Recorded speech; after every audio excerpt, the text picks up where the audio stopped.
Welcome to the Fourth and Goal Sports Podcast. It's the 5-minute countdown at the beginning of the broadcast. Be sure to join us throughout the entire broadcast as we'll talk about this last week's games as we review Week 6 in the NFL. We'll preview Week 7. We'll talk about the big trades that happened today, Tuesday, and going forward, what's going to happen in the coaching circles. I've got some kind of third way through the season awards to hand out. So stay tuned. We'll be right back.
What's up, everybody?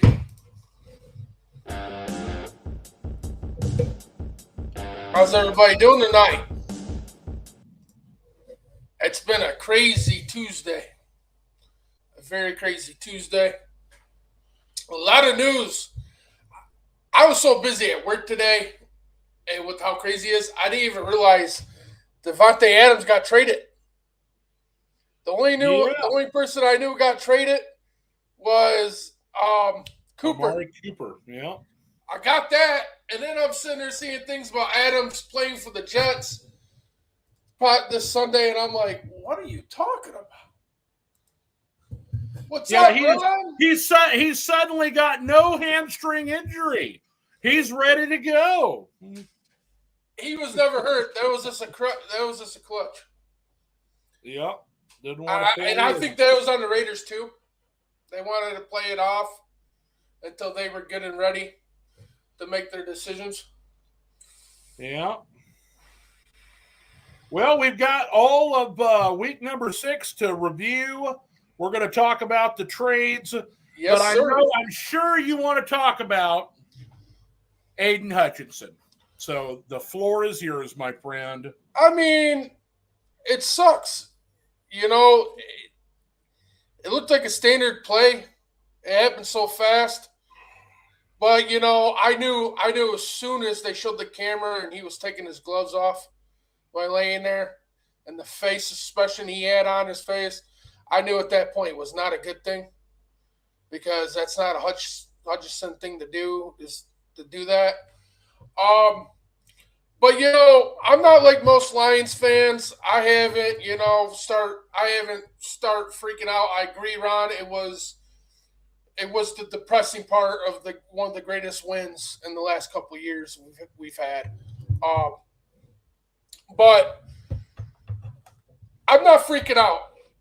I think this team, to hear the comments made by post players after the game, I think you're about to see something very special where you only see happen for here and there with a few teams, not every team, not even every championship team that's in all sports you ever see.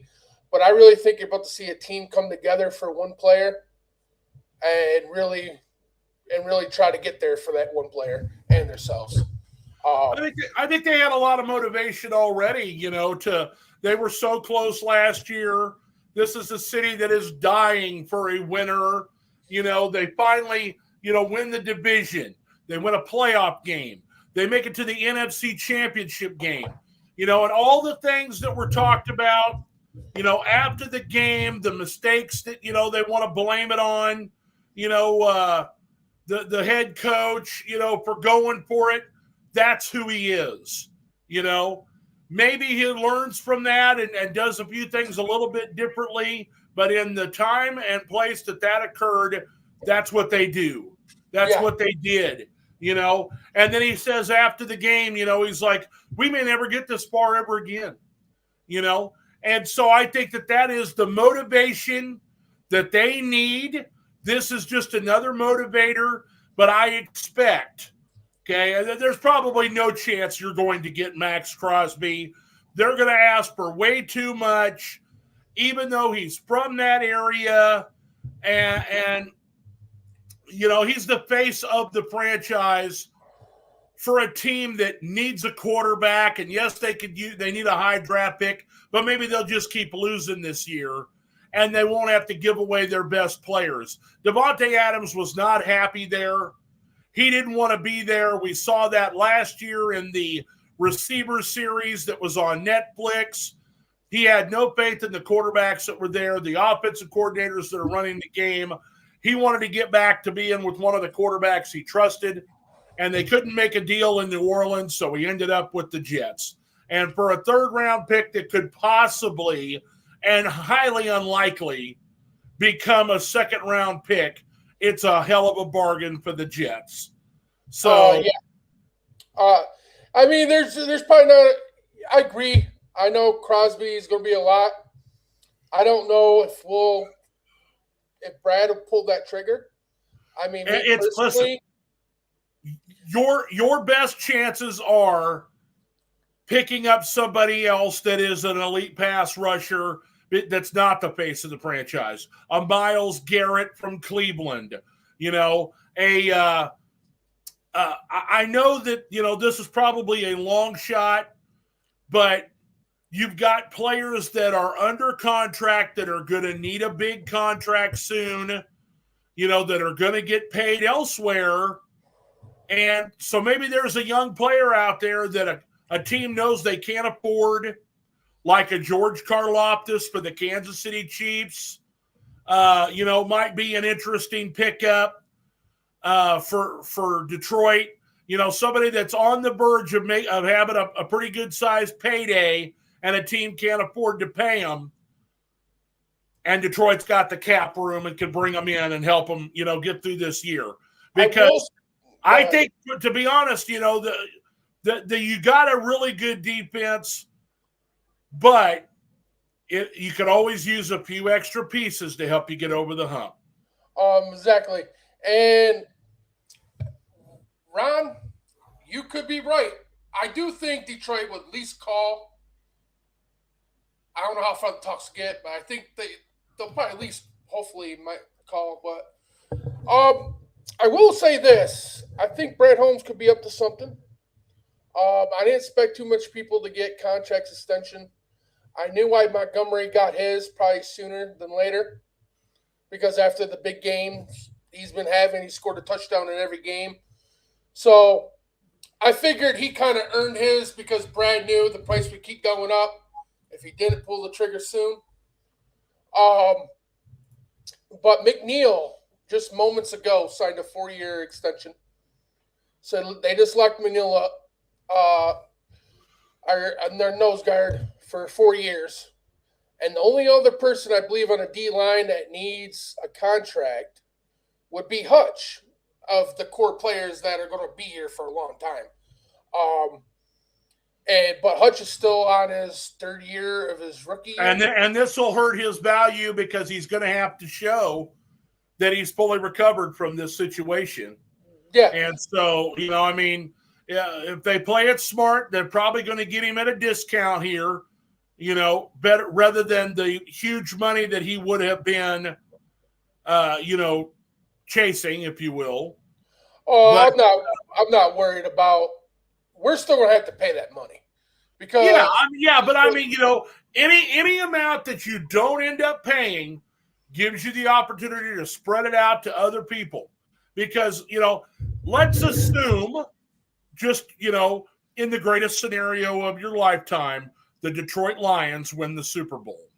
If the Detroit Lions win the Super Bowl and they do it without Aiden Hutchinson, his value goes down. Yeah. Okay. At least in the team's eyes, they didn't need him to win the Super Bowl if they were to win it. And therefore, they can use that as leverage to not have to pay him as much, especially knowing that everybody on this team that doesn't have a long-term contract is going to want more money. I just won the Super Bowl. I'm the starting linebacker. I just won the Super Bowl. I'm the starting corner. I'm the starting this. I'm the starting that. Look at all these, the kick returns I made, depending on whoever the position is, all these players are going to want their piece of the pie. It happens every time a team wins, and that's how teams end up, coming apart at the seams in free agency, in this, time of the NFL. That's where you get your parity at, is that it's hard to keep a team together when everybody wants to get their chunk of change. Yeah. Well, see, here's the thing, too, is why I'm bringing this up, I believe he locked him up because regardless, Hutch has 2 years on his rookie deal with the 5th-year option. That doesn't mean he's got to play. No. Okay. He's going to be out the rest of this season, and then he will, he could say, I had to go through all this rehab. I got hurt. I was playing for you on the cheap on a rookie deal. You could go ahead and elect to do the 5th-year option, which they will, but I want a contract extension and I deserve to be paid like TJ Watt and Myles Garrett and Micah Parsons and, these other guys that are in the position that he is. Oh, he's going to get his money because here's the thing. But are they going to be able to afford him and all the other players that are going to want paid if in the situation occurs, they go all the way? Well, here's the thing. Holmes has been pretty open about it, locking core guys. His core guys are the guys that are going to be here for years. So the other guys, I hate to break it to you, a lot of these guys in the Lions defense, they'll be removed before a core player leaves unless there's a good reason. And it'll be see you later. Pretty much. Yeah. And so I see him locking down Neal because I think they're in the process of making moves. They're going to have to go get somebody. It just depends on who they choose. Also, here's the thing, too. Hutchinson already came out and said that if we make the Super Bowl, he'll be back. He had the same leg injury and when he was at Michigan, just on the opposite leg. It was a clean break, no nerve damage, no ligaments, no nothing. Clean break, 4 to 6 months healing. So, I mean, now it depends. The leg can obviously take longer to heal, so that could play a factor. But if it goes like it happened in Michigan, he would have a shot to play in the Super Bowl if he makes it back. No chance. If we make it. Zero chance. You can say that all you want.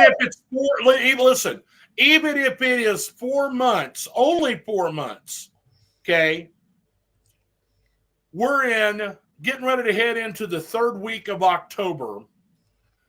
November, December, January, February. The Super Bowl's played before 4 months is over. Well, he'll be back. It ain't happening. That's a pipe dream. He's out for the season. Okay? He's not ruled out. You do not want to rush back. You do not want to rush back your premier pass rusher and get him re-injured or hurt. Even if it is the Super Bowl, if they were to get there without him, then they would play without him. The only way I see him coming back is for the Super Bowl. I don't see him coming back for the playoffs or even the conference championship either. I've heard a couple of comments on that. I think the Super Bowl is pushing it. I think he could do it because he already went through the same injury. He knows the process. He knows what he did last time to be ready. So, and that's out of Hutch's mouth completely.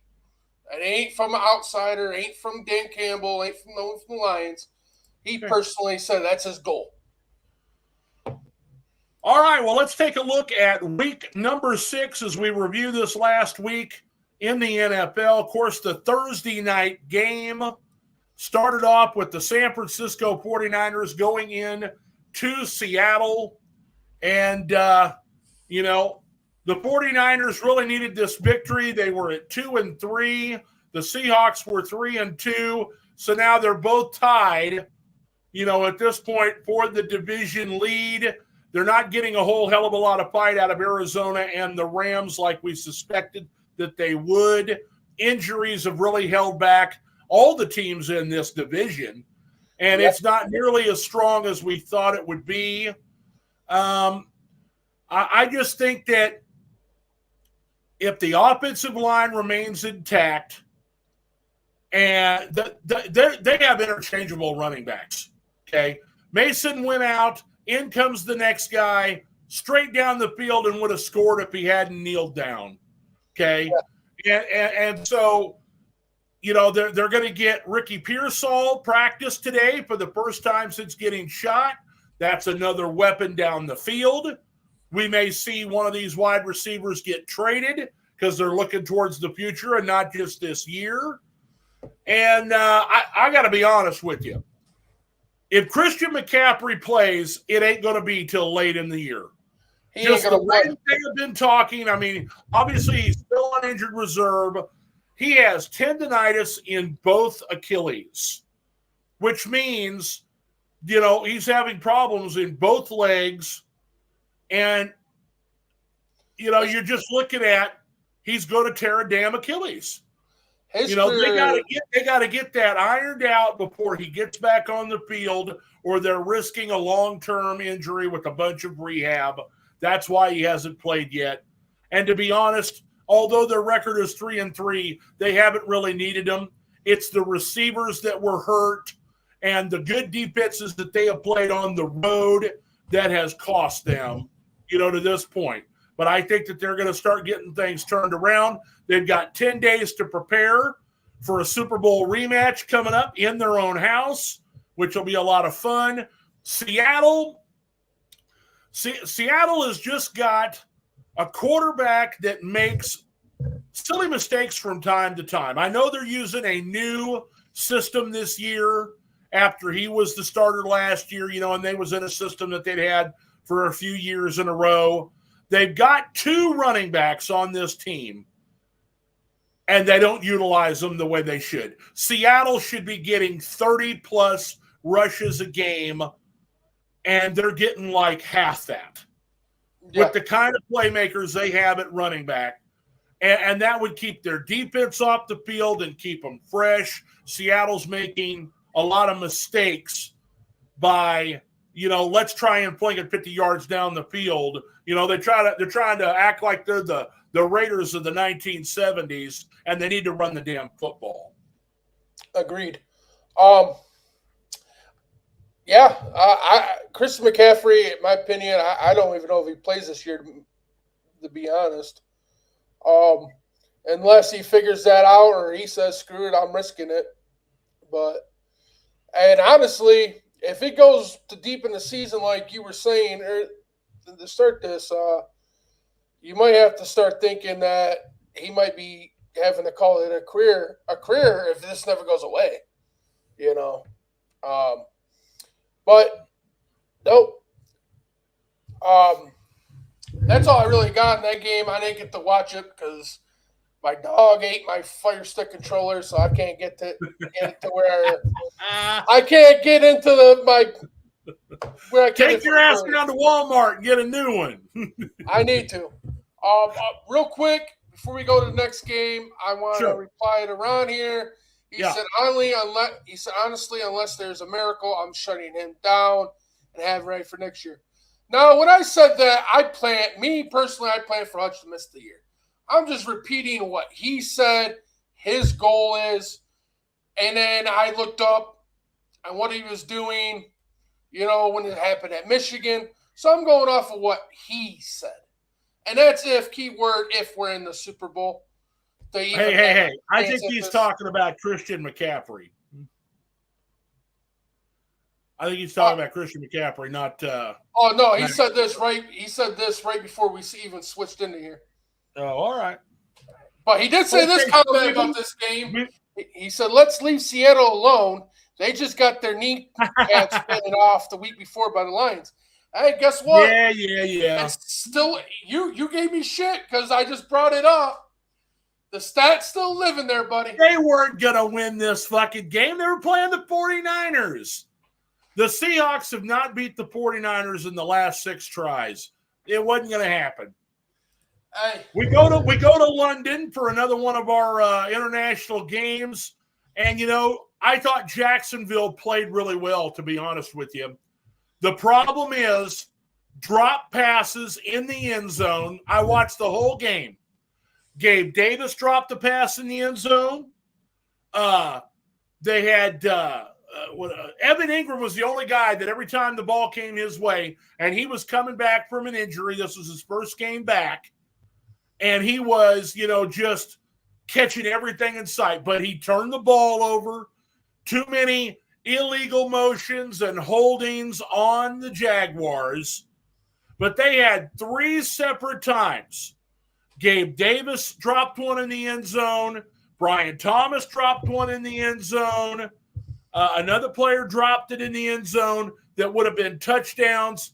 Only one time did they end up scoring a touchdown. The other 2 ended up settling for field goals, and that has a complete change to the way that the game is going. But Chicago, every week, as we talked about, gets better and better. This team is dangerous. I like what I see.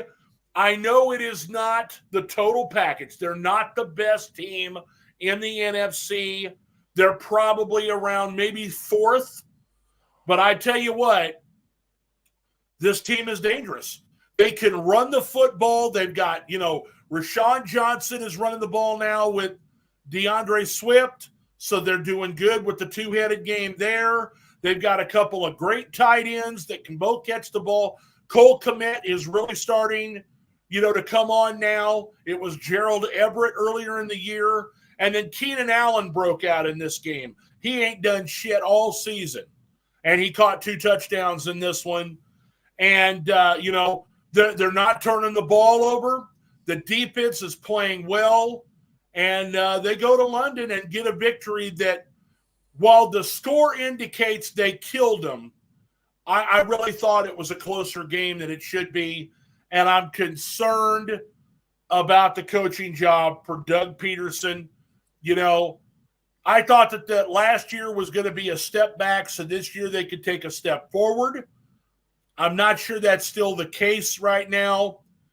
Trevor Lawrence looks kind of lackadaisical out there, Chris, instead of being, a gung-ho leader. Maybe that's just the way he is. I mean, we know Eli Manning was a Super Bowl champion, and he was that way. But, yeah, I was impressed with the Bears in England this weekend. I mean, I'll give it up to the Bears. They got a pretty easy team to play. Doug Peterson's going to get fired. If he don't, I'll be surprised. To me, he has not been the same coach since he won the Super Bowl with the Eagles. That 1 year. That 1 year, to me, he had a great team, looked like a great coach. And then it seems like after that year, it's just he had a couple, I want to say 1 or 2 more solid years in Philly before he left. And then in Jacksonville, it started out real slow. Then not last year, but the year before, they peaked. Just like we thought last year they were going to be really good. They took a step back. Then we thought, this year was going to be a different story, and here they come, 1-5. So at that point, I think at this point you have to change coaches. I do agree with Ron here. He says the Bears need a challenge. They've had a pretty weak schedule. They have. My thoughts on that is that the way that the schedule has been set up for them, they're gaining confidence. They're getting wins. When they face a team, that is going to, take them nose to nose and fight hard and be gritty, how are they going to react? Are they going to be like, what, we've shown that we're a good team, let's take it to them? Or are they going to fall by the wayside? And we're going to find out real soon because these NFC North matchups are coming. So Washington at Baltimore, I thought was a terrific game. Both quarterbacks showed off their skills. We could see that, each team is a complete team. I thought that Washington was missing Brian Robinson Jr. with the knee injury. Now, they had Austin Eckler, and he performed serviceably. But I think it would have been – it was a tight game. It came right down to the end, really. But this is a good win for Baltimore. They beat a team that's on the rise, and Washington put up a good fight against a team that is established. Yeah, I thought this game on both sides, both teams played good. I was a little bummed. I was really hoping that the Commanders pulled this one out. I just wanted to see Baltimore lose another one. But no, I think you're seeing the Rookie of the Year playing in Jayden Daniels, if you got my opinion. Don't get ahead of the awards now. Just hang on. Washington was a good game. The better team won. The team with the better D won, yeah. Yep. Arizona Cardinals, I really thought that, that they would be scrappier. I think we've talked about this before. But you're playing against the Packers in Lambeau. And, I just thought that the Packers played really well. They run the ball, okay? And they ran it down their throat. They got contributions from all their wide receivers. Jaden Reed with an end around. They got the ball to Romeo Dobbs, who was, complaining about his role last week and was suspended. Christian Watson caught a touchdown. Dontavian Wicks is in the mix. And then they've got, Crap, the tight end. And he's going to be joined by Luke Musgrave real soon, going to be coming off IR from an ankle injury. And so they just have a ton of weapons. The defense has played pretty decent. The star of the defense, and we'll get to that when it comes to Defensive Player of the Year, since we're kind of talking about it. Xavier McKinney comes over, from the Giants, and up until this game had a turnover in every game that they've played so far this year. And, he shut down, the guy that he was covering. Marvin Harrison Jr. got hurt in this one. We don't know how bad, but he was listed as out, probably after the first quarter. And so, Arizona was missing their big play receiver, and that might have had a little something to do with, them not being able to put up any kind of points against Green Bay. But the Packers were clearly the better team and playing at home here. I don't know what to expect from Arizona for the rest of the year. It just feels like they're going through the motions. They're not the scrappy team we saw last season. Yeah. Really killing me because I might have to start starting Aaron Rodgers in my fantasy now because I thought Murray was going to be a good quarterback, even though, the first couple of weeks, the one game started slow, then he had a good week, and then it's been decent but not good enough. I don't know what's going on. I don't know if it's the new coach, new offense, struggles, but they got a good team. They just got to get it figured out. Yes, sir. 5-1 Texans knock off the 1-5 Patriots, and we got to see Drake May play for the Patriots. He ran for his life, but there was a lot to like. They made plays. He made plays with his feet. He got the ball to open receivers. He was able to extend plays, unlike Jacoby Brissett, get some plays down the field, some really decent plays. We're not able to run the ball like they have been throughout the early part of the year, because they got some people that are injured. But, Houston gets their first win in Foxborough, since they have come into the league. I just thought that, Cam Akers got traded, which I think that means that, Mixon's fine now, and they've got Dameon Pierce has come back from his early season injuries, and so Akers was expendable. They sent him to Minnesota because I don't know the extent of Aaron Jones's injury, but they may need to pair him with Ty Chandler.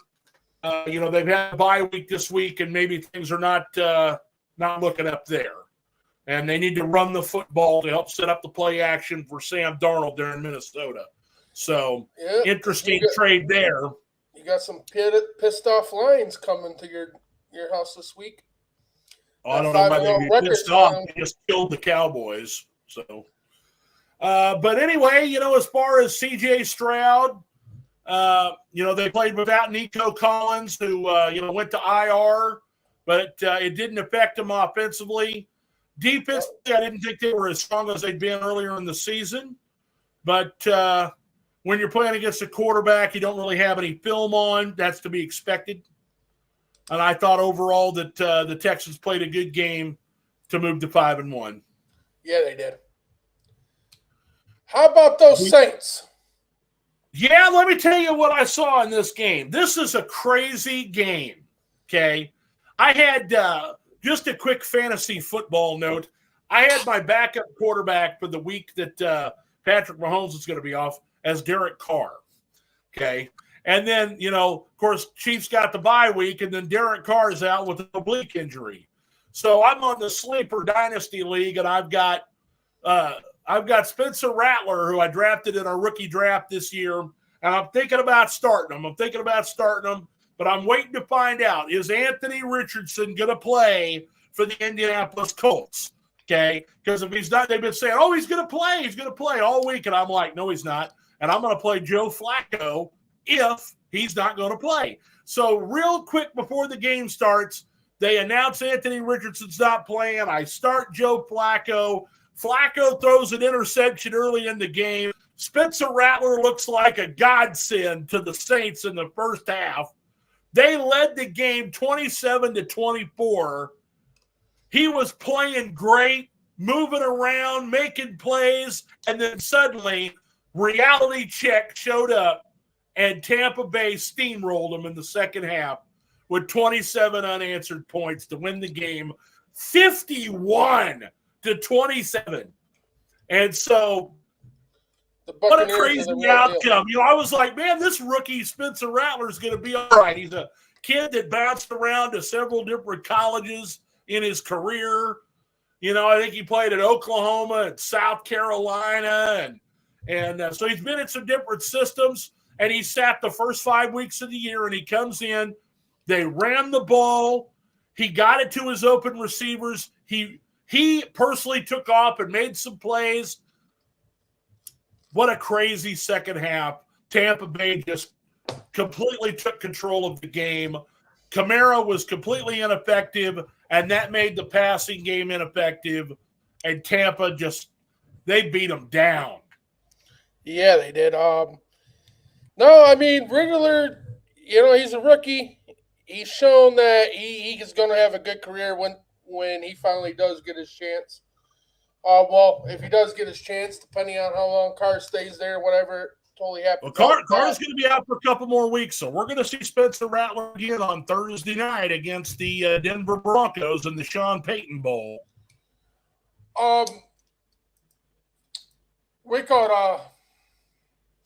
Hey, I got to give it credit. I've been supporting Baker ever since he left Cleveland, and the dude is – it's just kind of crazy. I'm looking at 4-2. You got the Browns listed right below them, and the quarterback they let him go for and gave all that money for, they're sitting at 1-5, and he's at 4-2. And I'm telling you right now, the Bucs win the South. Yeah, I've always kind of liked Baker myself. I think that he needed to have things happen to him in his career to help him become an even better quarterback, And so he wouldn't be the player that he is in Tampa now if he had remained with Cleveland. He's had a chance to play. This is his fourth team. He played briefly for Carolina. He played briefly for the Rams and showed that with a competent team and a competent head coach that he could do, what needed to be done to be a winner. And so that's why he was able to sign, the 1-year deal, come in, wasn't afraid to take over Tom Brady's spot when Brady retired. And he proved it last year. And now I think the team is even better than they were last year, despite some defensive defections. Yeah. And, I like Bucky Irving, the running back, him pairing with Rachaad White, who is injured right now. That's a nice running game that they've got there.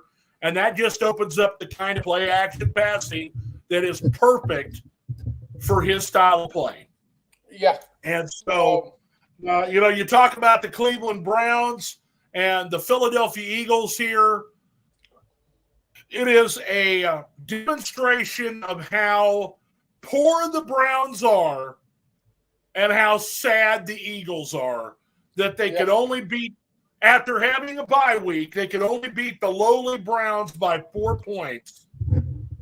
I do not have high hopes for Philadelphia going through the rest of this year. I think they can win a game here and there, probably win a couple games they have no business winning. But Cleveland, I think that they have already decided that it is not going to work out.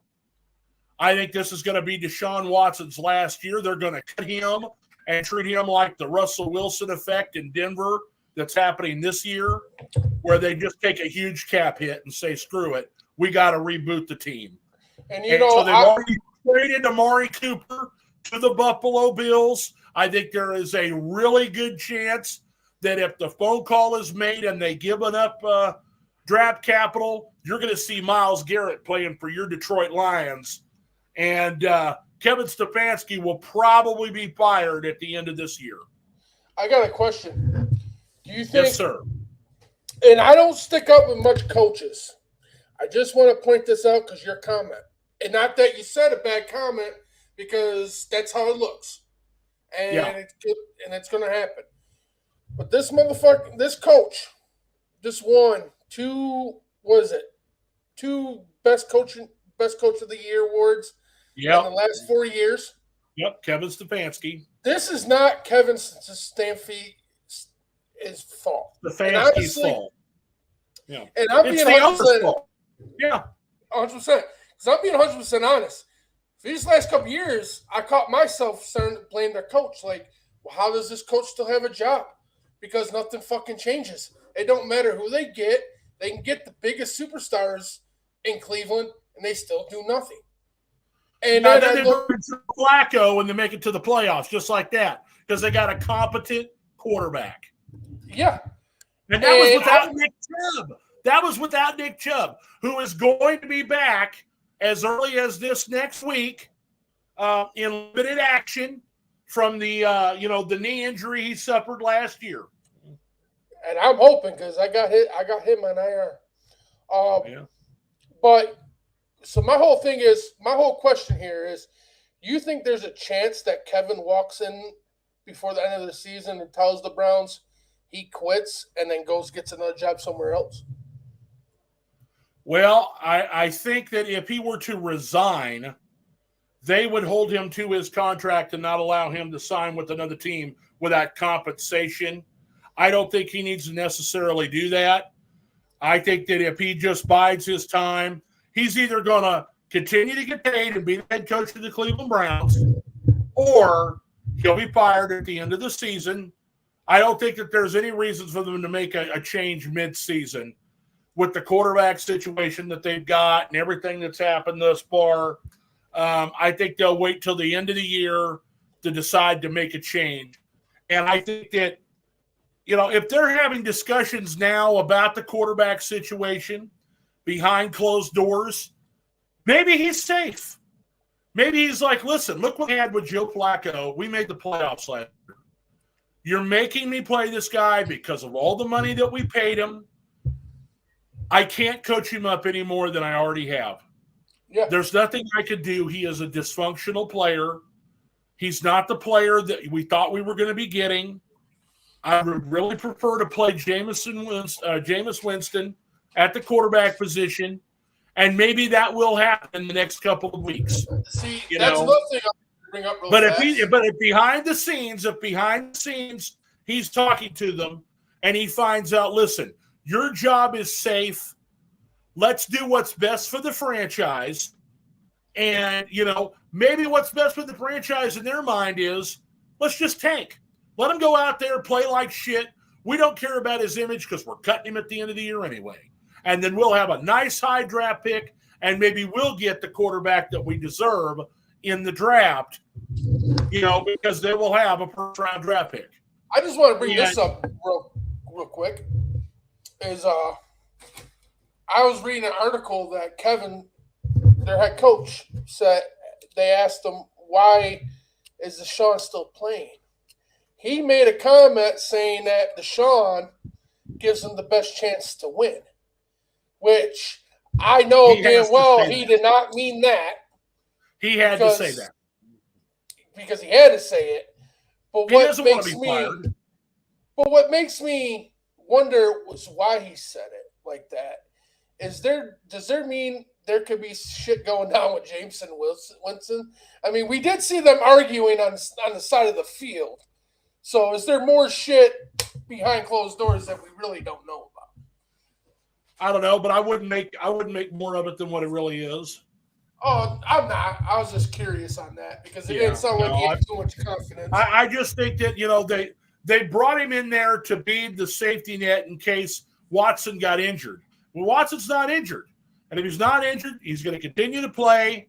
And if they don't win, it's almost like we're playing for draft picks this year, And so, maybe they'll hold Chubb out. No need to get him injured. Give him a full season and a half to get himself back on track. They can, make some free agent signings because they're going to take a huge hit on the cap when they decide to let go of Watson. But if they can draft him a quarterback in the future, they'll have an intact running game with a good offensive line, a decent defense. I love Jim Schwartz as a defensive coordinator, and their defense has played okay, but you can't make up for all the mistakes that the offense puts them in, the bad situations and problems. There's nothing you can do to overcome that much turmoil. Yeah. And so it's just a wait-and-see proposition with this team. I think if by the end of the season, we'll definitely know, whether or not they had a plan to tank or not, if Stefanski's still the coach. If he's still the coach, he was on board and knew what had to be done. If he's not the coach, then, they're looking for a fresh start, and they just let it ride out so that they didn't have to make a coaching change at midseason. Time will tell. But if he's we moved to the Colts at 3-3. Colts at 3-3 against the Titans at 1-4, and basically the story is Will Levis turns the ball over. Too many penalties, not enough execution, can't pick up third downs. I think that their running game is decent, and they have some weapons on offense, but it's straight quarterback.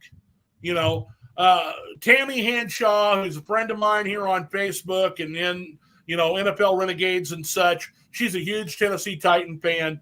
She would rather see Mason Rudolph at quarterback at this point. And instead you're getting Will Levis, interception machine, fumble machine, can't pick up the first down. Tennessee's not a good team. Indianapolis had Joe Flacco. He turned the ball over. They had some penalties, and that's why the game was as close as it was. But Indianapolis is a superior team right now, just based on quarterback play alone. And, Colts are hanging in here in the wild card hunt, but Tennessee has fallen by the wayside. And with the schedule they've got coming up, it's not looking good. Yeah. 3-2 Chargers at 3-3 Broncos. Chargers come off of a bye, and the news of this game, to be honest with you, was Jim Harbaugh had to go into the blue tent and had to go in and get some medicine or something because of a heart arrhythmia. And I'm like, wow, what's going on here? Because, I'm worried about him. He took this job, and I have high hopes for the Chargers. And so far, it's been about what I've expected early in the year, but they're putting the pieces together. They've got a nice, strong running game. They brought in the rookie Vidal played in this game because Gus Edwards is injured, and he played well. He played really well, the rookie running back, so I think he's going to team good with Dobbins going forward. They need some more receiving help, I think. I don't think they've got a lot of good receivers. Quentin Johnston and Josh Palmer are both, kind of fighting the injury bug a little bit. And, Ladd McConkey, I think, was injured and in this game. But Denver's defense tries to hang in there. Their offense was absolutely non-existent in the first half. And then suddenly it's like Blake flipped the switch and everything turned around for them. But they just ran out of time. The Chargers started playing prevent defense, just kind of letting the Broncos run the clock down, so that they could get out of there with the victory. But this is the first time the Chargers have won in Denver in several years. So good on them, and hopefully, good luck with that health issue there, Coach Harbaugh. Yeah. Well, Harbaugh got the Chargers playing good. And then, the Broncos, Bo Nix, we knew this was going to be a rough year for the rookie starting out. But, he's learning, and they're 3-3. That's not too bad being a rookie, especially with how his first couple games looked. That's not a bad record, and I'm kind of curious to see where this Charger team goes, and I'm glad Jim's okay. I mean, to me, that's kind of crazy for going back coaching that game. But, hey, he's still coaching with the heart monitor on and all. Well, I hope he'll be all right. Pittsburgh Steelers had a home game in Vegas, Chris. It was straight terrible towels, yellow and black, the whole damn stadium.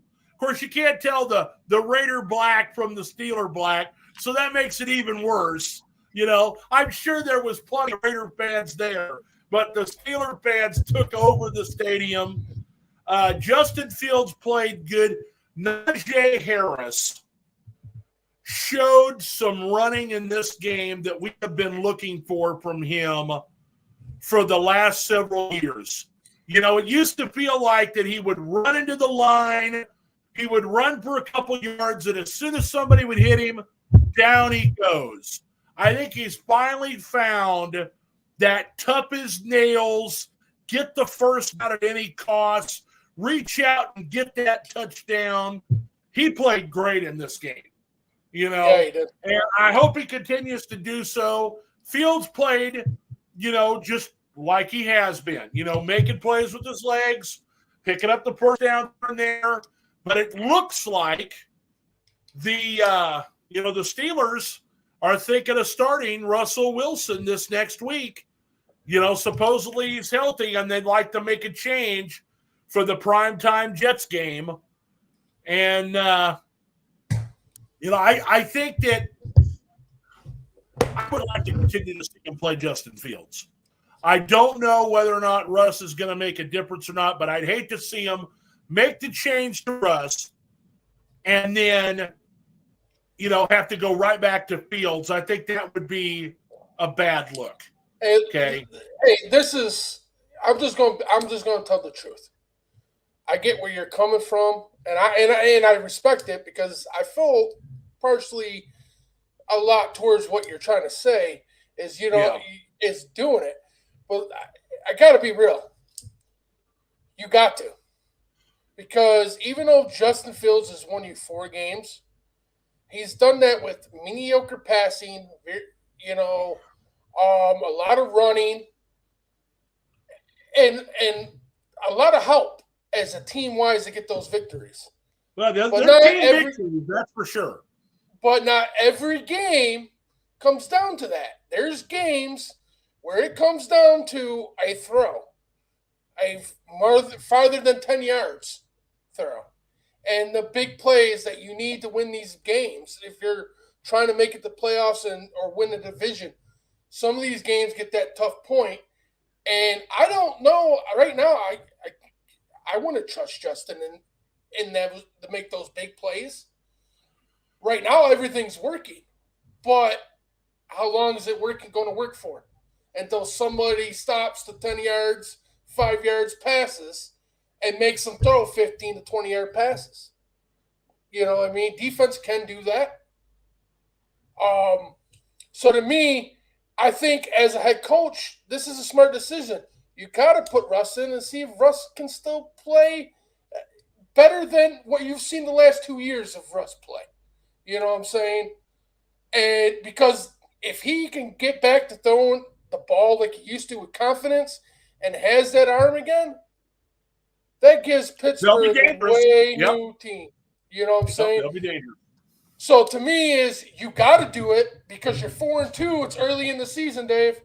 Because if that move backfires, you can always swap a route. Yeah. You know what I mean? And you still might be all right. Yeah. Raiders swapped their quarterbacks and didn't get any better play out of Aiden O'Connell. And they still can't run the football. And we saw some frustration on the sideline, and that's one of the reasons why a lot of people are talking about maybe Max Crosby would like to get out of Vegas. He's shoving coaches on the sideline and upset about the way that the team's playing overall. See, me personally, I think deep down that is a sign he wants out. But I understand the type of dude Max Crosby is. He's a real dude. If he buys into something, he buys in. You know, he's bought into the Raiders all these years and all those teammates he's been around in that locker room. You know what I mean? So to me, when he comes out, because people look at that and then he said this. Kind of like what we were talking earlier. He kind of got to say, watch what he says, because that team still pays his bills. You know what I'm saying? And I think he does like Vegas. I think he does like a situation where he lives and stuff. He got a life there.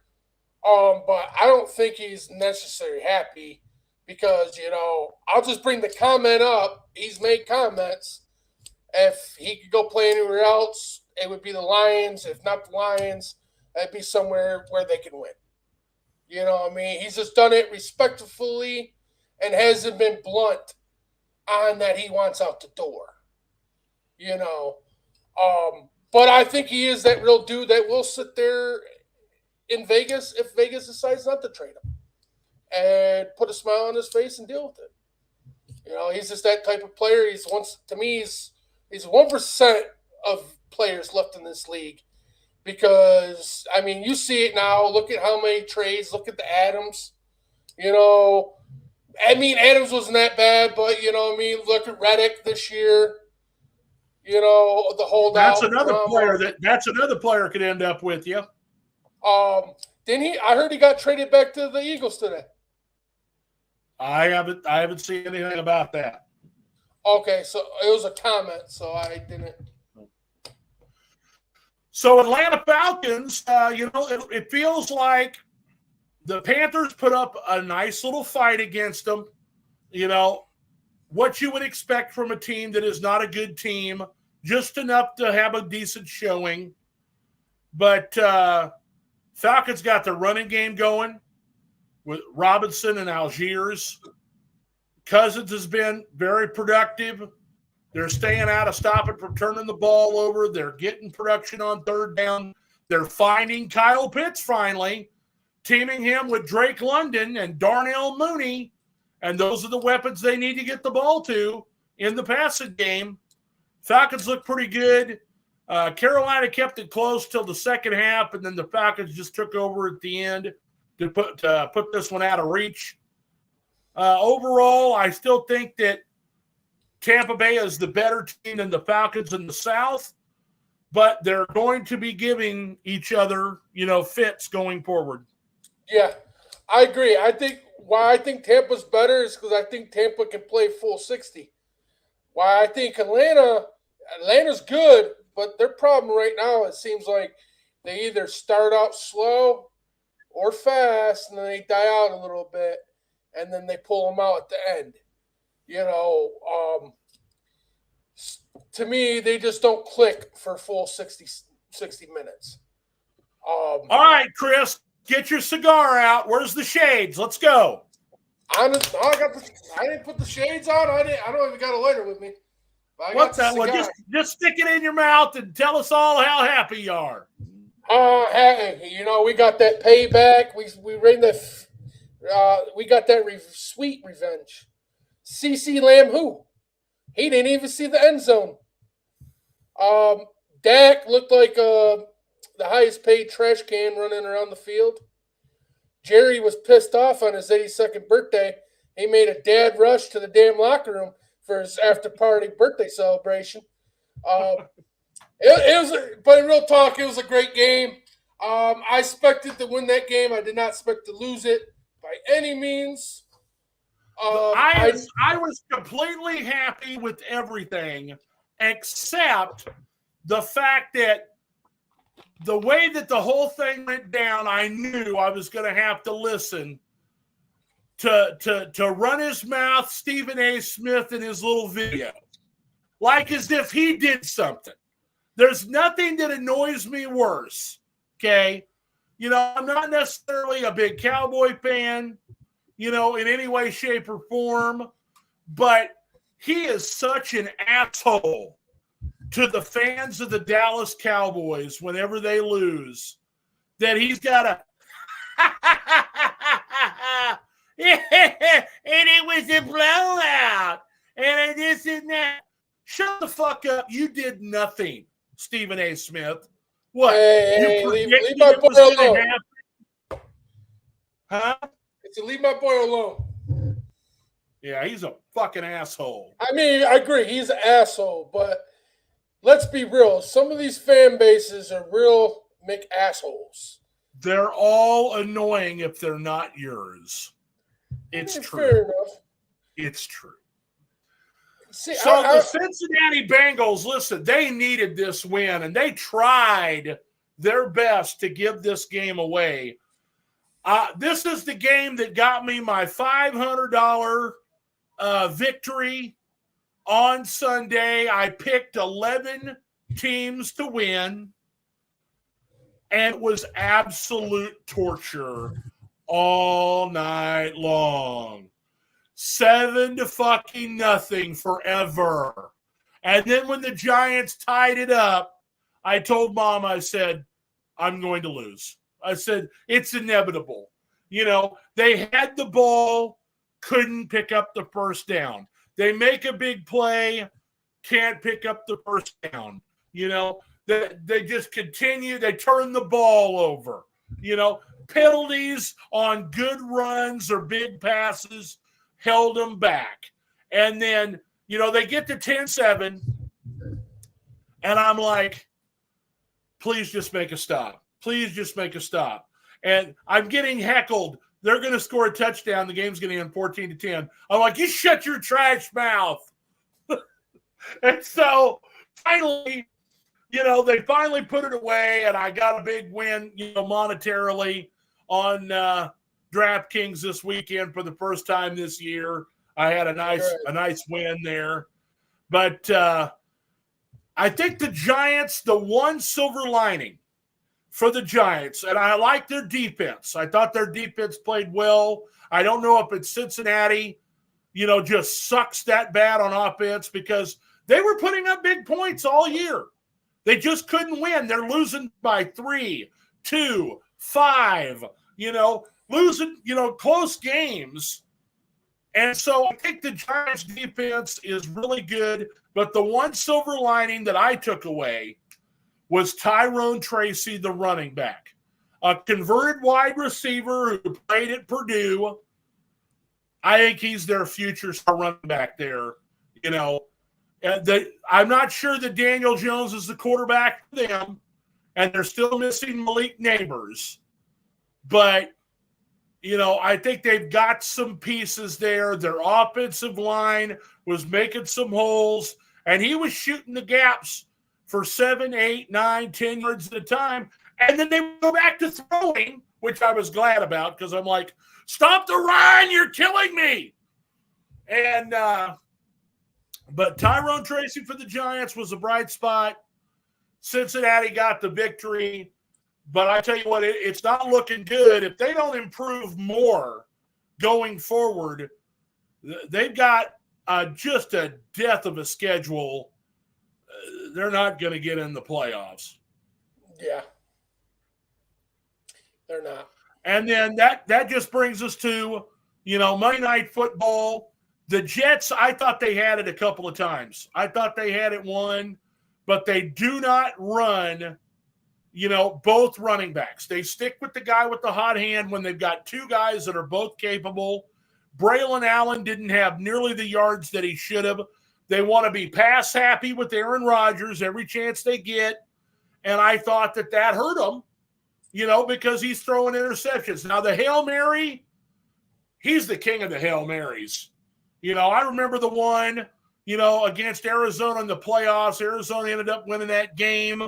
But I remember the one against Detroit. I'm sure you remember that one, with Richard Rodgers at the very end of the game, a walk-off.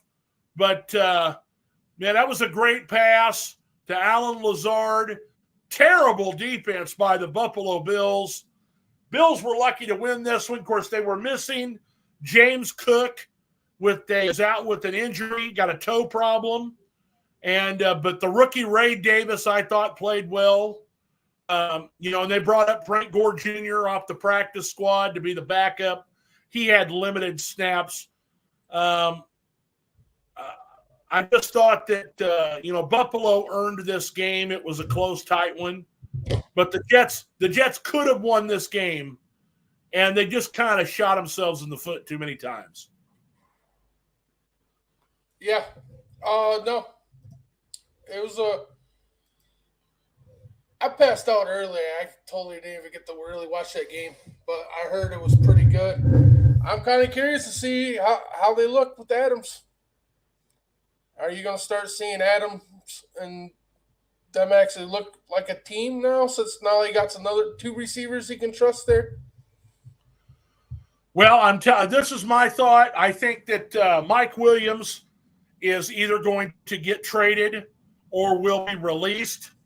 I think that it's going to be Wilson, Adams, and Lazard as their top 3 guys. Williams has not gelled in the offense, and he's still coming back from that ACL injury from last year, or it was Achilles. It was some sort of a leg injury. And, I just think that they need another big play guy, and they bring one in, and Aaron Rodgers is happier than picking shit to get his boy back. Mm-hmm.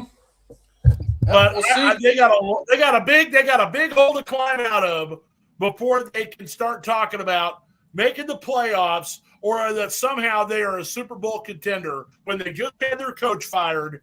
They just lost a game in division to Buffalo, and I just I don't see them being all that way. Hey, tell that to their owner, Woody Johnson? Because Woody Johnson. I just seen in an interview where he said he's hoping about the new coach can take him to the playoffs. Well, what else is he going to say? Well, we've made the change, but I'm not real certain. Hey, tell the truth. So here are the 6 big awards for this time, at this point of the season. I've got Andy Reid as Coach of the Year right now. No number 1 receiver, no number 2 receiver, no number 1 running back, still undefeated. I know they're winning them all close, but good teams win close games. And they're the 2-time defending champs. They got a bye week. They got a big one this week. I'm slightly concerned because, I know about the injuries and things that they have there in San Francisco. But they've had a bye week, and they've had the extra time to get ready. San Francisco's had only 10 days, whereas Kansas City's had 2 weeks. And, they're playing in San Francisco. But right now, Coach of the Year, Andy Reid. My MVP is Jared Goff, buddy. I agree. I think he makes all the plays when you need him to. He can lean on his run if he wants to. When you need him to make the plays, he makes them for the best team in the NFC. Yeah. I got Xavier McKinney, the Defensive Player of the Year for the Green Bay Packers. He came over from the Giants, and in the first 5 of the 6 games they have played, he got an interception. He's forced a fumble. He's been in on the defensive players. He has shut guys down. He is a great player this year for the Packers. I'd like to see that continue for their team. And, Rookie of the Year, Jaden Daniels. I'm sure there are other guys, that you could say Caleb Williams, but it feels like Jaden Daniels does more for his team than Caleb Williams does. For sure. Because Jaden Daniels doesn't have the kind of defense that Caleb Williams does. They don't get the turnovers in Washington that Chicago does. The short fields, he's got just that's how I'm feeling. I think that they've beaten more quality opponents, played against better teams, thus far this season. And so that's how I have Jaden Daniels as the Offensive Rookie of the Year. Defensive Rookie of the Year, wrecking games for the Colts from time to time, is this Latu. Okay. He comes in and, there were injury concerns prior to the draft for this guy, but he's in the backfield. Okay. He is still got to mature a little bit. I think he needs a little bit more seasoning because he's not putting up the big sack numbers, but he's making lots of tackles. He's getting in the backfield. He's getting the pressures. He's got a motor on him that reminds you of the other elite pass rushers in the league, like TJ Watt, Myles Garrett, Aiden Hutchinson, Max Crosby. And so I like him as Defensive Rookie of the Year right now. And then Comeback Player of the Year, it's debatable with Aaron Rodgers. But, Kirk Cousins is on a winning team. He's making the plays. And they really have changed, the culture in Atlanta this year. Whereas it still feels like it's the same old Jets. And they just happen to have Aaron Rodgers playing quarterback for them. So yeah. I'm taking Kirk Cousins as Comeback Player of the Year. That is my kind of third of the way through the season, awards there that I'm handing out. What do you think, Chris? I agree with you. Except to me with the Coach of the Year, even though I think Andy should be up there in the conversation, I don't know. I'm probably being a homer with it. I just feel like Campbell got screwed last year, and I feel like this year should be a makeup year for him. Especially, I was going to put Kevin O'Connell on the Minnesota Vikings, but luckily because he's got a quarterback that has not won anywhere that he's been, and a lot of his help, and it goes all head coaches get credit for their entire coaching staff, but Brian Flores has been dynamite defensively with their blitzing schemes and things that they've done. They brought in so many new players. Whole new linebacking core in Minnesota, and so, you could say that, that's the reason, but I just went with Andy Reid because they're undefeated, because they played, tough competition. Supposedly they have played the toughest schedule to this point. And so, it's just, I guess I would almost call it a safe call. Actually, you bringing that up, that makes a lot more sense than the angle I was going. So I rest my case. You're all right. Okay, so that means that we'll turn to this week's slate of games. Week number 7 in the NFL, starting with the Thursday night matchup. And it's the Denver Broncos versus the New Orleans Saints. And I'll have that up here in just a moment. I got to get it going.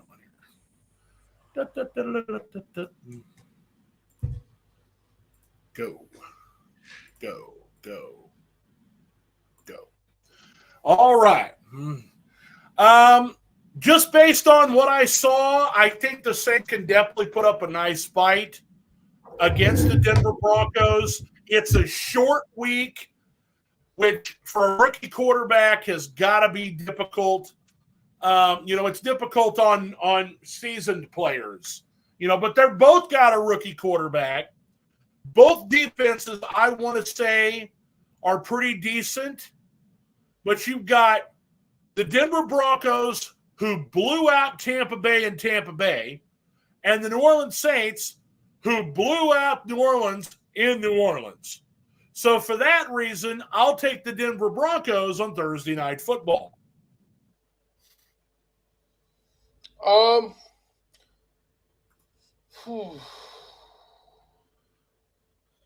going to roll the Broncos. Don't make it harder than it's got to be, Chris. Let's go. I'll take the Broncos. All right. In England, we've got Jacksonville playing their second game over there. They laid over. They always play, back-to-back games. One's a home game. One is either an away game or the extra game with the 17-game schedule. They got to get a win. Jacksonville has got to win this game or Doug Peterson will be fired at the end before, probably when he gets off the plane in Jacksonville after the game. So, I expect that they'll get a good fight, with Drake May, playing at quarterback now. If Ramondre Stevenson runs the football and is healthy, it's going to be a tough matchup. Travis Etienne is probably going to be, out for the next couple of weeks. He's got a few injuries. He had a shoulder problem. Now he's got a hamstring problem. That means Tank Bigsby and DeErnest Johnson at running back for Jacksonville, who needs to run the football, setting up that play-action passing game, because they have some good receivers, not necessarily anybody that I would consider a number one, but they got an elite slot guy in Christian Kirk. They brought over a good number two in Gabe Davis from Buffalo, and then their rookie, Brian Thomas Jr. He's made a couple of big plays, but not necessarily a number one guy. Look for them to continue to lean on Evan Ingram, who had like 10 catches last week. If he could get open and get some plays and get that running game going and the defense plays all right, I like Jacksonville to win this game. They got to win it. Give me New England in this one. And why I say that is I don't trust Jacksonville. I'm done picking them for the year. I'm going to pick against them until they show me all otherwise. Right. I think that defense is – I still think New England's defense can pull this game out for them. And don't give me that shit about Bixby either, man. I picked his ass up because you talked about him last week on this broadcast. And, man, he only got me 2 points in fantasy. Well, hell, he did all right for me. He didn't do shit for me this week. I'd have to look on my thing to see what he got, but I know he did all right. He didn't light the world on fire. That's because they had ATN in there in the first half. He didn't really start playing until the second half. By that time, they weren't running the ball anymore because it was a pass fest because Chicago had a big lead. That's true. Seattle Seahawks have a few extra days to get ready, but they're going from West Coast to East Coast, so it'll be an early start time for them in Atlanta. When West Coast teams go east, the East Coast teams generally win, and I don't think Seattle's good enough to overcome, certain little things like that. I think that Atlanta is starting to figure out what they're going to do offensively. Their defense has been okay thus far. If Seattle doesn't run the ball 30 times in this game, they got no shot of winning. I'll take the Atlanta Falcons because I believe in them more. I'll take the Falcons too. Tennessee Titans. Do what? I said, give me the Falcons. Yeah. Tennessee Titans, playoff chances are dwindling down week by week with Will Levis. They got to go and play in Buffalo, who's going to have Amari Cooper probably playing in his first game for them. So that's going to open up, even more long passing game for them. And we'll have to see if James Cook's healthy. But Ray Davis played just fine. And there's no reason for me to pick Tennessee. I'm going Buffalo here. Buffalo. Even commented the Bills. Here's a tough one. Cincinnati Bengals, who have put up a lot of points but struggle against good defenses. And then the Cleveland Browns, who, have a decent defense, but their offense sucks. This is where I think Cincinnati gets back on track. I think that they're going to beat Cleveland in Cleveland. And if Stefanski's on the hot seat, it may be over before the season's over. Hey, the Bengals win this for a simple fact is as long as Deshaun Watson's playing quarterback, it don't matter how good their fucking defense is, as long as the other team has an offense that can score. The Bengals can score, but the Browns' offense struggles more than it does good. So it could be a sluggish ass game, but the Bengals win this game. I'll be shocked if Cleveland pulls it out. Here is probably the early game of the day for sure. Houston Texans at the Green Bay Packers. And, free match. They didn't play in the playoffs. What are you talking about? They're in opposite conferences. Oh, yeah, my bad. Sorry. You're thinking of San Francisco. I got confused because I seen the Texas, and then I forgot I mixed up the Cowboys with the Houston for a minute. Sorry, David. You're killing me. The Houston Texans, listen, they play in a dome when they're at home. They got to go to Lambeau Field. I think the weather could be a factor. It's starting to turn cold up north, although there are record highs in the south, according to Phoenix, Arizona. But, the frozen tundra of Lambeau Field, I like the Green Bay Packers to win this game. I think that, this is a test for Houston to go on the road to a storied, franchise. They're going to get Green Bay's best shot because everybody expected Houston to be damn good and everybody expected Green Bay to be damn good. And we are getting the matchup I think we thought we would get. And I think everybody's going to be healthy. Mixon and Pierce running the ball for Houston. You're going to have, Josh Jacobs and Lloyd for Green Bay. All the wide receivers are going to be healthy. Dontavian Wicks, a little shaky there. Not sure whether he's going to be 100% or not. But two future stars in the NFL, or at least present stars at quarterback. Going to be a really good game. But I'm going to take Green Bay because they're playing at home. And Houston's not used to – they're at their best when they play indoors. And this is going to be outside. Well, here's the thing. I think I'm going to take Houston. I think Houston is the better team. Green Bay wouldn't surprise me if they pull this one out. And the only why I say this is it's a little too early to go with the weather and outside shit. Just for the fact, because in Green Bay, it's going to be sunny. It's going to be 71 on Sunday, actually. It's going to be probably one of the last warm days we have left because this is my last week of mowing up here. All right. Because it's starting to get down to the 30s at nighttime. So it's a 1 o'clock game. Unless the weather changes and they're getting rain and stuff and it's cold, I don't think that plays a factor. But I'm going to go with Houston on this one. But wouldn't be surprised if Green Bay pulls one out.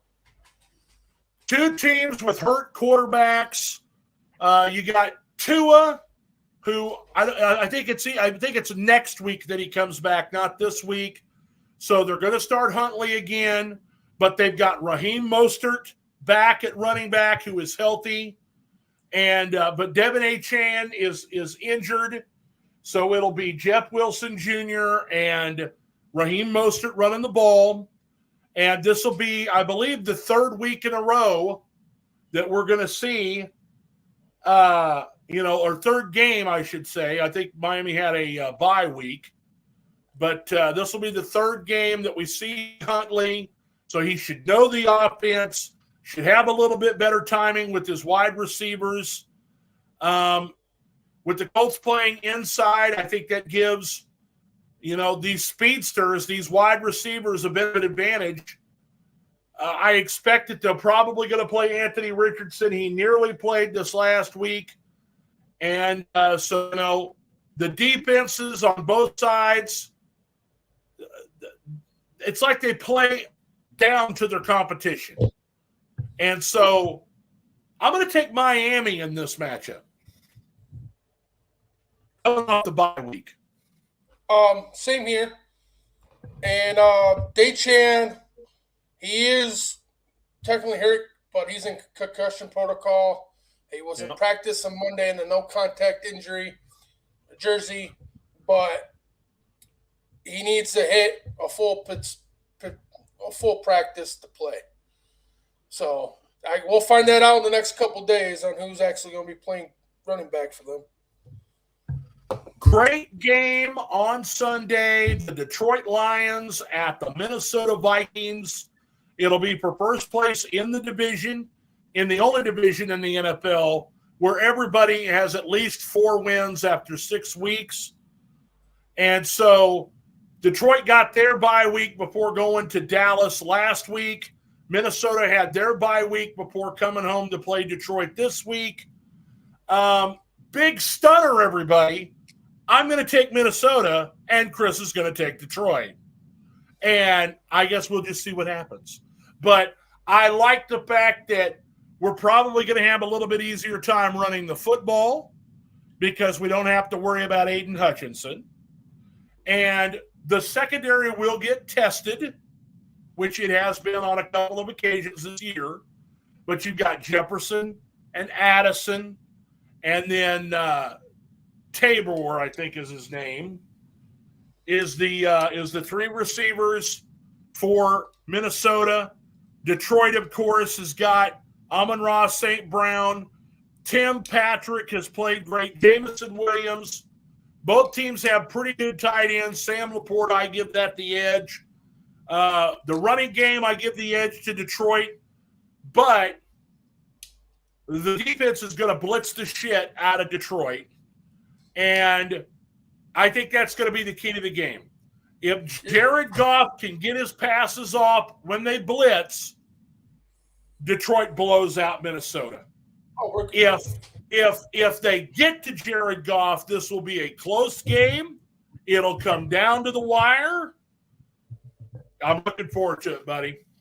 I'm looking forward to, because I'm going to say this. If Minnesota wants to blitz, buckle your seatbelts. It's going to be a bad day for you guys. I mean, they're going to blitz. That's what they do. Well, because that's just going to equal out to a lot of Gibbs, pass catching, St. Brown. Oh well, if they're gonna run the ball when they blitz, they'll be run blitzing. Brian Flores will have a good plan. All the coordinators will have a good plan. It's in the division. Top two teams in the division, probably two of the four best teams in the NFC. And so, a Goliath matchup. It's going to be great. Minnesota's about to learn. We'll see what happens. Kirby's getting one of those. Run your mouth. Kirby's getting one of those. I'm not going to say nothing. You run your mouth. I hope it jinxes you so I can laugh. Hey, anyway, Philadelphia Eagles at the New York Giants. I'm taking the Giants. I think they're going to run the football with Tyrone Tracy. I think their defense is better than Cleveland's, and Philadelphia is going on the road. And so, I just think the Giants can win this game. Philadelphia is not the team they were 2 years ago. They damn sure ain't the team they were last year, at the beginning of the season. They still feel like they're kind of the team they were at the end of last year, except now they got Saquon Barkley. Yeah. Now I agree with you. The Giants can win this game. Only why I'm taking the Eagles, it's just because I got a feeling if Barkley gets the touches, I feel like he's going to be lights out. Because Barkley had bad experience. There's there's bad blood there.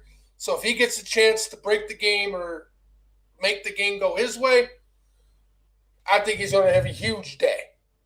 If that doesn't happen, then I think the Giants can still a victory here. Rams coming off a bye, playing the hapless Raiders. I'm taking the Rams. I'm taking the Rams too.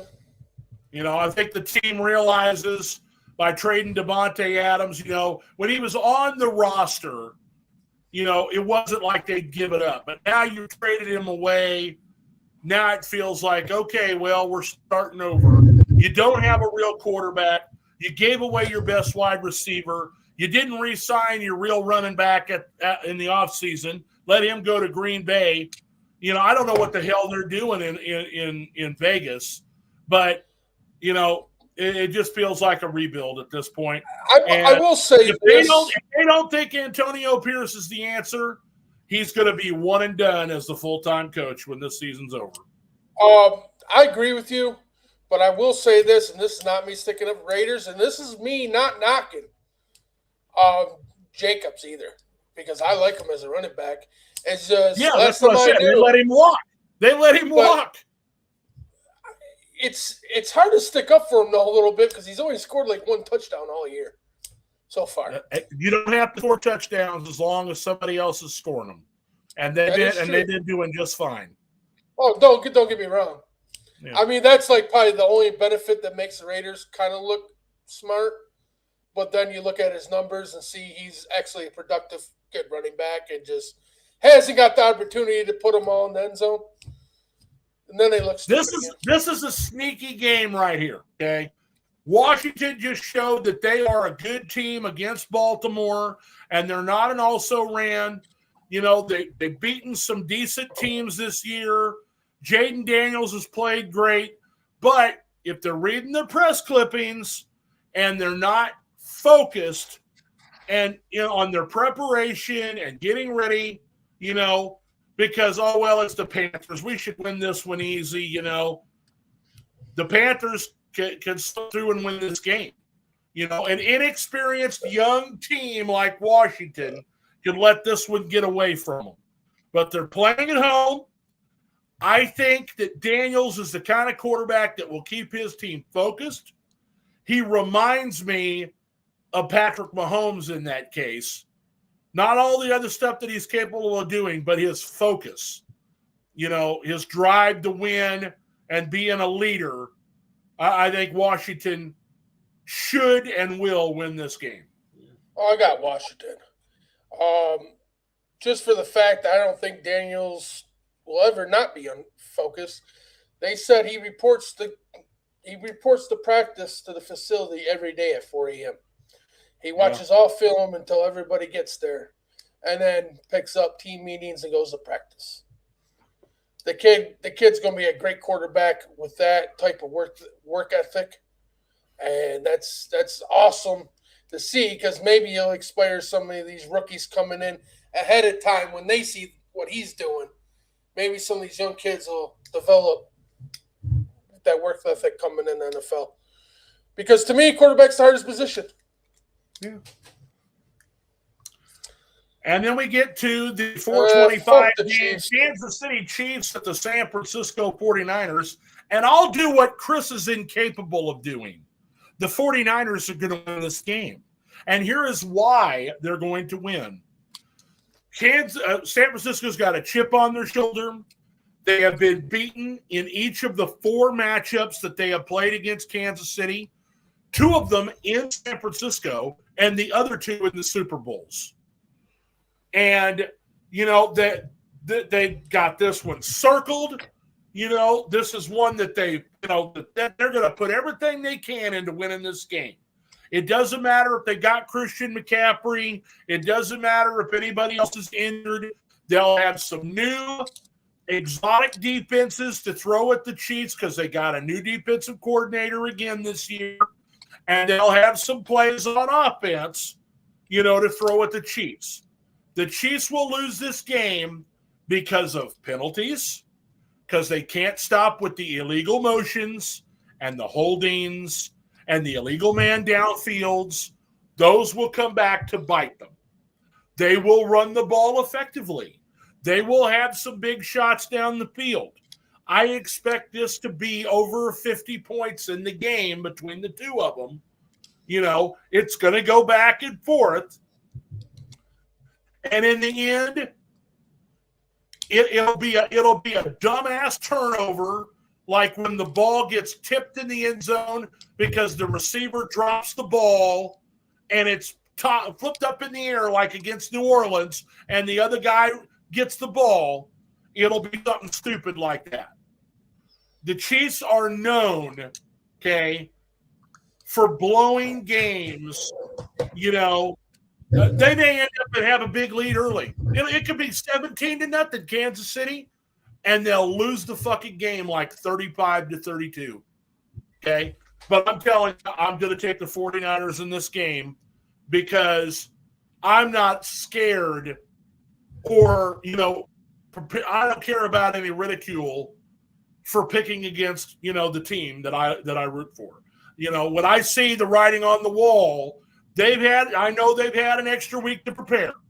I know, that they've had to, bring in these players that have played on other teams, but they used to play for the Chiefs, and they're going to bring them in, and they've done well. They've done well. And even if all the pieces come together, the Chiefs need something to motivate them through the season. And a loss to the 49ers will wake the team up, just like it did on Christmas against the Raiders. They've coasted through the beginning of this season with really close games, all of which they could have lost.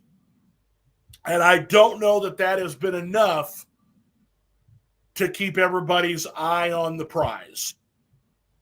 So that's the reason why I'm going to go with San Francisco in this matchup. Hey, and I will take KC. Okay. My simple fact is I just think KC is going to play better clock management. They got the better run game, so they can move at their pace. They're not going to have to sit there and be so pass heavy that I feel like the 49ers are going to. I know Brown or their Mason, their running backs, their backup running backs have done good in San Francisco. I just don't think they're good enough to have a big enough game with the KCD line. So I think if you can manage the pass and your offense can manage that clock, you guys have the upper hand in that game. Sunday Night Football, it's the New York Jets with Davante Adams taking on probably Russell Wilson-led Pittsburgh Steelers. And I'm going to take the Steelers in this matchup, and the reason why is because I think both offenses have been about even throughout the year, but the Steelers' defense is better than the Jets, and the Steelers are playing at home. And I think that, if they bring in Russell Wilson, I don't think it can be any worse on offense than it's already been. When it comes to throwing the ball, I think that running game will still be there. Najee has really kind of turned it on between him and Jaylen Warren. And, they got plenty of weapons. I think the Jets will make a couple of big plays because now they got a big-time player to match with Garrett Wilson, and you can't double cover both of them. And we'll see plenty of running game out of both teams, but I like the Steelers to win the game. I'll take the Steelers too. Monday night doubleheader. One of them is on ESPN. The other is on ESPN Plus. So if you don't have, Hulu Live TV or, the actual ESPN Plus app or whatever it is, then you're going to miss out on the Chargers whipping up on the Arizona Cardinals. And I think the Baltimore-Tampa Bay game is going to be great. Both teams have good defense, but I just see Baltimore going into Tampa and, really staking their claim now. They turned things around against Dallas, and ever since they played Dallas, they have been on a roll. And so, I think they're gonna play a tough matchup against Tampa Bay. I think Baker will play well, and they're playing at home, so I think it'll be a tight game. But I got Baltimore, and I got the Chargers lighting up the defense of the Cardinals on ESPN Plus. And give me I'll take the Buccaneers and the Chargers. All right. Well, there it is, guys. That's our preview of the Week 7 in the NFL. 4th and Goal Sports Podcast. Be sure to like and subscribe on all of our different social media accounts, YouTube and Spotify, Facebook. You can find us on NFL Renegades. You can find us on the 4th and Goal Sports fan page. You can see us on both Chris and mine personal pages. Of course, exactly. We share all over the place. Every Tuesday, 8 o'clock. And then off seasons is Sundays. Yep. So definitely follow us up. And, man, when are you going to stop giving me shit? I'm open about it's my job. You're supposed to give me shit, and I give you shit. And the back and forth is what makes it fun. Okay, we'll start giving you more shit now. Thank you. Thanks again for hosting, Chris. Thank you all for watching. We'll see you next week right here for another edition of the 4th and Goal Sports Podcast, the Tuesday Night Spectacular. Have a good night, guys. We'll see you next week. Take it easy, Ron. Thank you for joining us. Later, boys.